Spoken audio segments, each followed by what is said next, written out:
नमस्कार दर्शक बंधु आज गुरुत्वपूर्ण वीडियो को आपण मानक स्वागत।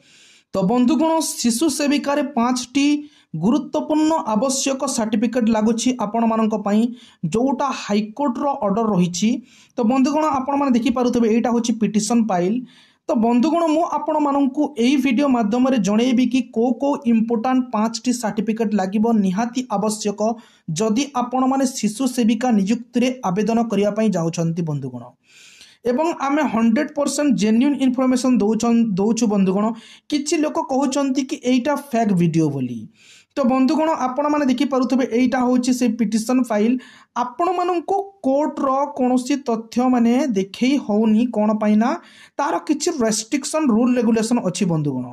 सेति पाई लोकंको कथा न धरिकी वीडियोटी को शेष पर्यंत देखंतु जहा फଳରେ आपण माने नियुक्ति निश्चित भाव में पाइबे बंधुगण। जदि आपण माने वीडियोटी को मिस करूछंती ताहले आपण ही प्रॉब्लम रे पड़िबे। तो वीडियोटी को शेष पर्यंत देखंतु बंधुगण एवं जानि नियंतु को डॉक्यूमेंट आवश्यक हबो आपणंकु चाकरी रे को डॉक्यूमेंट लागिबो नहेले आपणंकु डायरेक्ट काटी दिया जिवो बंधुगण।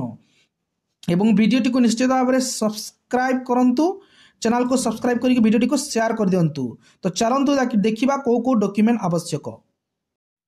तो बंधुगण चलंतु जानिबा को डॉक्यूमेंट आपणकर इंपोर्टेंट डॉक्यूमेंट आवश्यक हेबो शिशु सेविका आवेदन रे। तो बंधुगण प्रथमे आपणकर क्वालिफिकेशन सर्टिफिकेट ला लागिबो। तो बंधुगण आपण माने जानिछंती आपणकर क्वालिफिकेशन 10th हो 12 हो किंबा +3 हो किंबा पीजी हो जहाँ भी हो डीसी हो किंबा जहाँ भी आपण माने कोर्स करिछंती तार प्रथम रे सर्टिफिकेटटा निहाती आवश्यक ओरिजिनल सहित जेरॉक्स लागिबो बंधुगण। देन आपणकर लागिबो कास्ट सर्टिफिकेट। कास्ट सर्टिफिकेट लागिबो किंतु सर्विस वाला लागिबो बंधुगण। आपण माने निहाती मने रखंतु कि चाकरी रे आवेदन कले आपणकर जो कास्ट सर्टिफिकेट लागुची सेटा सर्विस वाला लागुची बंधुगण। आपण जो हाइजर स्टडी पाई अप्लाई करि थांती एवं पाठ पढ़िया पाई जो कास्ट सर्टिफिकेट अप्लाई करि थांती तार कोनोसी काम नाही बंधुगण। आपणको सर्विस वाला ही कास्ट सर्टिफिकेट अप्लाई करिया को पड़िबो जोटा आपणकर चाकरी रे लागिबो बंधुगण। देन आपणकर बंधुगण अछि रेसिडेंट सर्टिफिकेट। तो रेसिडेंट रो सर्टिफिकेट रे मध्ये आपणकर सर्विस वाला पर्पज रे आपण माने अप्लाई करिथिबा निहाती आवश्यक। चाकरी करिया पई निहाती एटा आवश्यक। तो बंधुगण आपण माने आवेदन करि परिबे एवं मु आवेदन केमिति करिवे तार मध्ये वीडियो नहीं आसीबी। कास्ट रेसिडेंट इनकम सर्टिफिकेट केमिति आपण माने अप्लाई करिवे एवं आपणकर को इंपोर्टेंट जिंस अछि या पई सब जिंस मु आपण मानक पई नहीं आसीबी बंधुगण। वीडियोटी को शेष पर्यंत देखंतु लास्ट बहुत बड़ इंपोर्टेंट इनफॉरमेशन रहिछि आपण मानक पई शिशु सेविका रिगार्डिंग जो कोर्ट केस हिछि। देन आपण मानकर एम्प्लॉयमेंट रजिस्ट्रेशन सर्टिफिकेट लागिबो बंधुगण। कोन पई लागिबो जेहेतु एटा होछि गोटे डिस्ट्रिक्ट कैडर पोस्ट।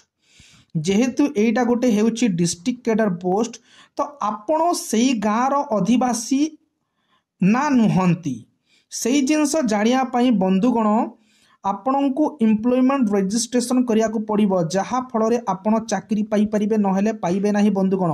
सेइथि पई आपणको ऑनलाइन रे वर्तमान एम्प्लॉयमेंट रजिस्ट्रेशन चालीछि। तो आपण माने चाहिए एम्प्लॉयमेंट रजिस्ट्रेशन करि परिबे बंधुगण। आपणकर 10th certificate cast resident income नहीं की तो ऑनलाइन रे करि परिबे बहुत जल्दी हे जो बंधुगण। तो जानतु एवं एम्प्लॉयमेंट रजिस्ट्रेशन करंतु बंधुगण नहेले आपण माने चाकरी रो कटि जिबे। तो निश्चित हिसाब रे ए सर्टिफिकेट बहुत इंपोर्टेंट करनियंतु बंधुगण।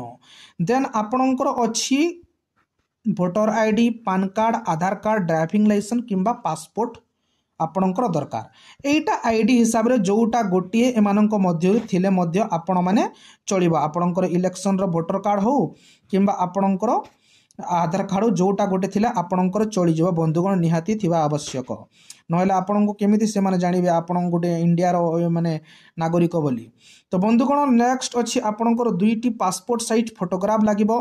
फोटोग्राफटा सेम एमिति हेतिबा कथा बंधुगण। आपण कोनोसी कैप किंबा कोनोसी माने चश्मा पिंधि नथिबे किंबा किछि माने अलगा जिनस कर नथिबे। सिंपली आपणको एमिति ही जेमिति आपण माने वीडियो रे देखुतंची सिंपली आपणको एमिति ही फोटो उठेबार अछि बंधुगण। तो बंधुगण एमती फोटो हेले ही आपण मैंने सिलेक्शन हेबे नहेले आपन को काटी दिया जाए बंधुगण। नेक्स्ट रही आपणकर सिग्नेचर आपण भल भाव में सिग्नेचर देवे गोटे व्हाइट पेपर रे एवं सेटा आपण को देवाक पड़ो बंधुगण। देन बंधुगण रही आपणकर बैंक पासबुक रो फ्रंट पेज आपणकर फोटो थिबो बैंक रो मोहर थिबो एवं आपणकर जो बैंक अकाउंट आईएफएससी कोड सब डिटेल्स थिबो बंधुगण। एमती डिटेल्स थिबो ता फल रे आपण को बैंक अकाउंट को अति सहजरे से माने जानी पारिबे एवं आपन को सिलेक्शन करिबी। तो बंधुगण आपण माने जानिले मो सुरुखुरुरे आपन को कहिदेली को डॉक्यूमेंट दरकार आवश्यक। तो बंधुगण गोटे मोस्ट इम्पोर्टेंट इनफॉरमेशन रही कि शिशु सेविकार आवेदन बहुत जल्दी हेबाकु जाउछि बंधुगण। बहुत जल्दी शिशु सेविकार आवेदन हेबापई चाहूछि से आपण माने चिंता करंतुनी जे कोर्ट केस होइछि एटा सेटा जे भी जहाँ भी कहउचंती बंधुगण तांको कथा को आपण माने सुनंतु नहीं कौन पाई ना बहुत शीघ्र शिशु सेविकार आवेदन हेबापई जाउछि बंधुगण। एई जिंस मन रखंतु एवं आम सहित जोड़ी होई रुहंतु। चैनल टी को सब्सक्राइब कर दियंतु एवं वीडियो को लाइक कर दियंतु एवं बहुत मात्रा रे शेयर कर दियंतु जहाँ फल समस्ते यही इनफॉरमेशन पाई परिबे बंधुगण। तो धन्यवाद।